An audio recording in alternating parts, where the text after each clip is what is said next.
Hello everyone. நிறைய patients எங்ககிட்ட கேட்குற ஒரு விஷயம், எவ்வளோ ரெஸ்ட் எடுத்தாலும் டயர்டாகவே இருக்குது அப்படிங்கிறது.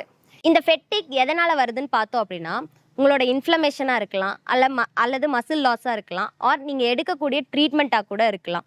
இதை எப்படி ஃபிக்ஸ் பண்ணலான்னு நீங்கள் நினச்சிங்க அப்படின்னா ஒரு 5 சிம்பிள் டிப்ஸ் சொல்கிறேன். First, gentle exercise.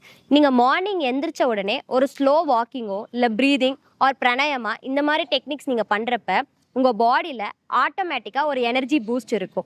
Second, nutrition. ஃப்ரீக்வெண்ட்டாக அடிக்வேட் மீல்ஸ் எடுத்துக்கோங்க. அது மட்டும் இல்லாமல் உங்கள் பாடிக்கு தேவையான வாட்டரை கண்டிப்பாக எடுத்துக்கோங்க. Third, sleep. நைட் டைமில் அதிகமாக ஆர்டிஃபிஷியல் லைட்டுக்கு எக்ஸ்போஸ் ஆகாதீங்க. அது மட்டும் இல்லாமல் பர்டிகுலராக ஒரு டைம் ஃபிக்ஸ் பண்ணிட்டு அந்த டைமை ஸ்லீப் டைமாக ஃபிக்ஸ் பண்ணிக்கோங்க. Fourth, energy expenditure. உங்களோட அன்றாட வேலையை ப்ரையாரிட்டைஸ் பண்ணிக்கோங்க. எது ரொம்ப இம்பார்ட்டன்ஸோ அதுக்கு உங்களோட எனர்ஜி எக்ஸ்பெண்டிச்சரை கொடுங்க. Fifth, rehab. போஸ்ட் ட்ரீட்மெண்ட்க்கு அப்புறம் உங்களுக்கு அனிமியா வர்றதுக்கு அதிக சான்சஸ் இருக்கும். எந்த அளவுக்கு ட்ரீட்மெண்ட் முக்கியமோ அதே அளவுக்கு ரீஹேபும் முக்கியம். ஸோ இந்த 5 டிப்ஸை மறக்காமல் ஃபாலோ பண்ணுங்கள். தேங்க்யூ.